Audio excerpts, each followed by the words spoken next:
Hello. As many of you may realize, with ExtraHop's 9.3 software release, we have a new module-based approach for accessing ExtraHop features. This means that people like network administrators, database administrators, and other IT staff are able to experience a version of the product very similar to how it was prior to the release of RevealX, where it's an NPM NTA first approach, sans the obvious security features like the MITRE integration and showing you all of the risky behavior and things that we see at the forefront. So this is going to be a more IT or network or application focused user experience, concealing a lot of the security first features that we have in our NDR version of our platform. To the inverse, you are going to be able to grant your security users, such as your analysts and engineers and architects from the SOC, a different user experience. They're going to get the more RevealX forward approach that you've become used to, where they land at the security overview page, they have access to security detections, etc.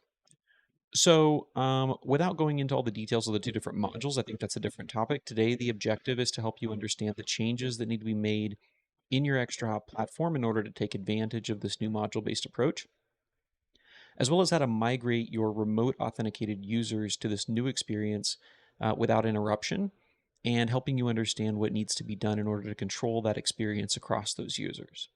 So let's dig into it. Today we are going to be doing this on a single sensor that is on the enterprise track.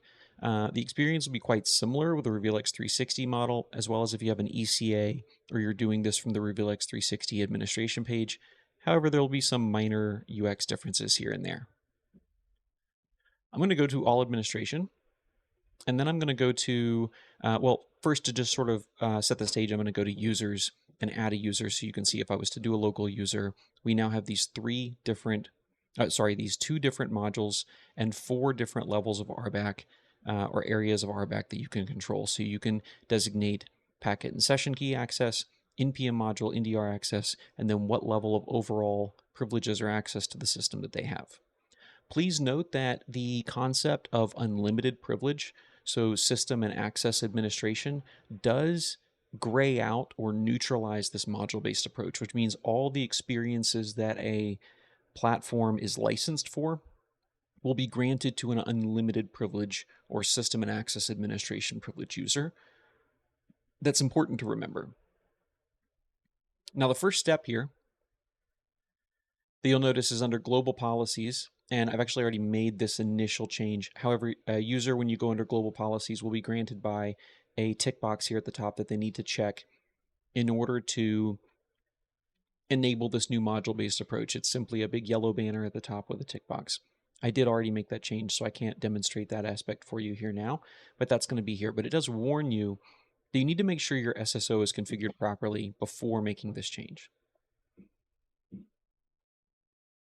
That means the first thing you're going to need to do is go to remote authentication. Choose your authentication method and go into your existing configured SSO. In my case, it's JumpCloud. Going to be very similar if you're using something like Ping ID, Okta, etc. Now within here, everything that's been here will remain the same. The difference is we now have 2 new attributes that have been added, this NDR module and NPM module access. Similar to the others, this is just going to be key value pair attributes that you're going to need your IDP to pass to ExtraHop in order to grant this privilege. So what we need to do is define those here. So I've got a couple set up. I've got these keys in place along with these access levels. I think this is a good example of how you might choose to do it in your own environments, but understand that these keys can be anything you want, and these values can be anything you want. They just all need to match.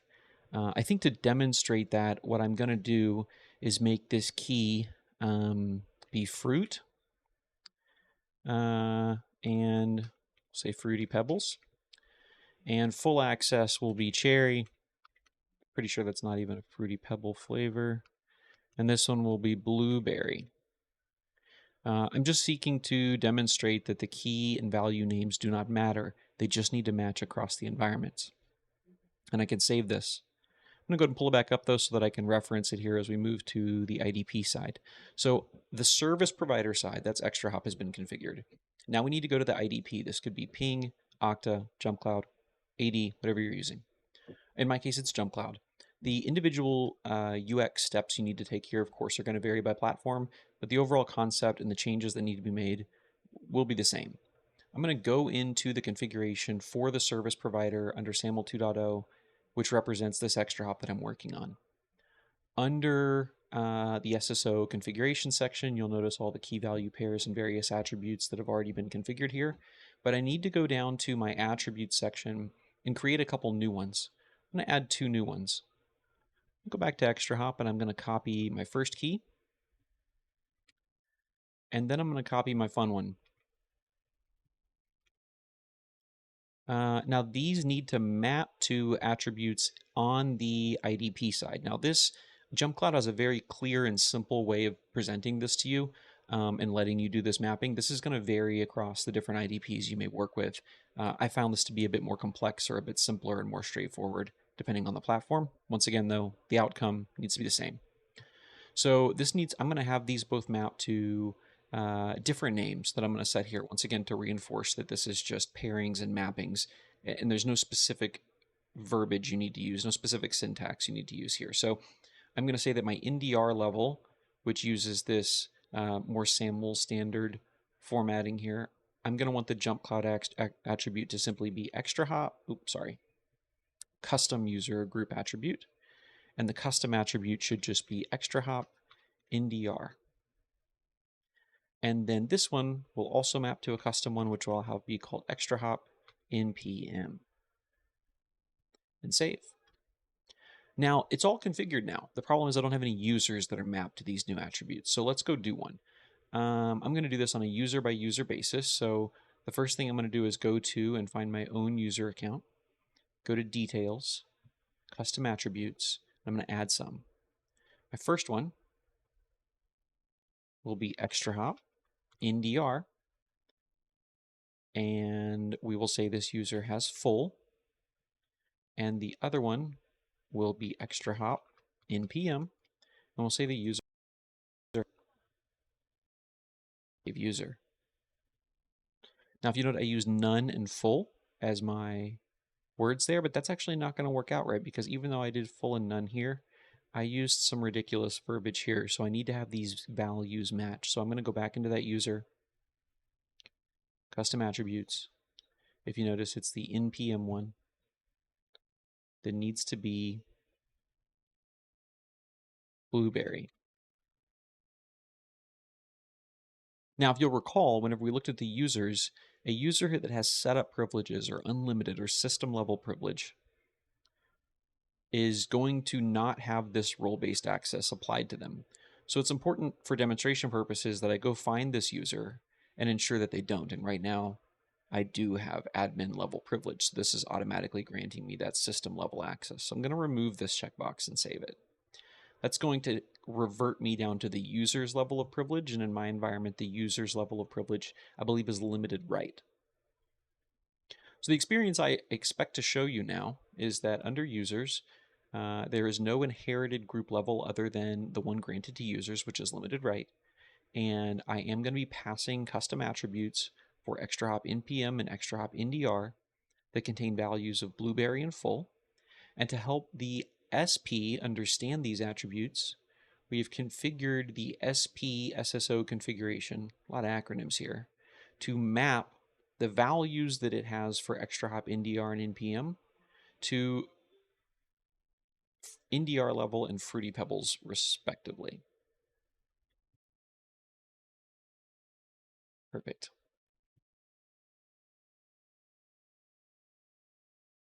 Let's see what happens.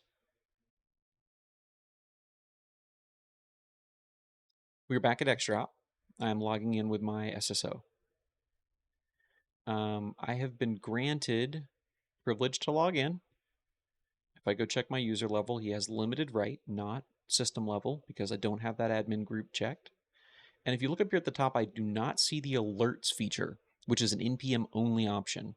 This also means that as I navigate to dashboard, I do not expect to be able to create one, and I cannot.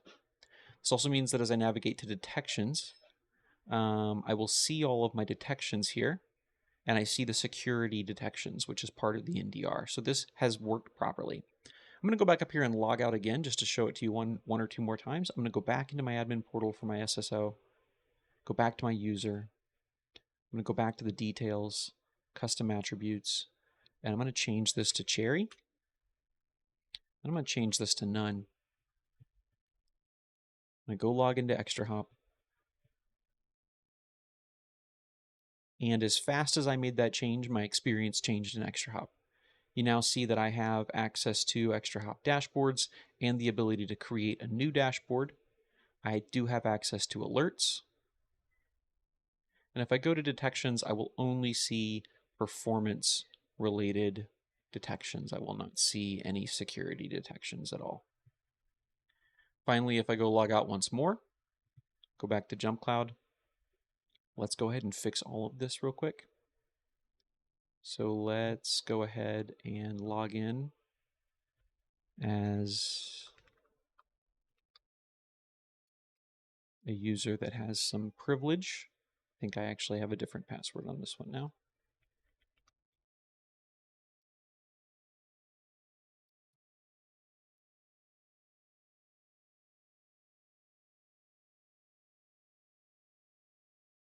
And I go back into my remote authentication configuration. I continue. I edit this configuration. I'm now going to go normalize these. I'm going to normalize these. Just want to show you kind of what this should look like now that my point's been made. I'm going to save that. I'm going to go back to JumpCloud. I'm going to go back to my user. I'm going to make sure that my attributes make sense. I'm going to go back to my mappings. They are going to remain the same here. However, over here, I need to update this one. I'm going to save this. And the last thing I'm going to do is go ahead and pin my user account back to the admin group so that I get that system level privilege that I would like this user to have. I think I already did this, didn't I? Yes, I did.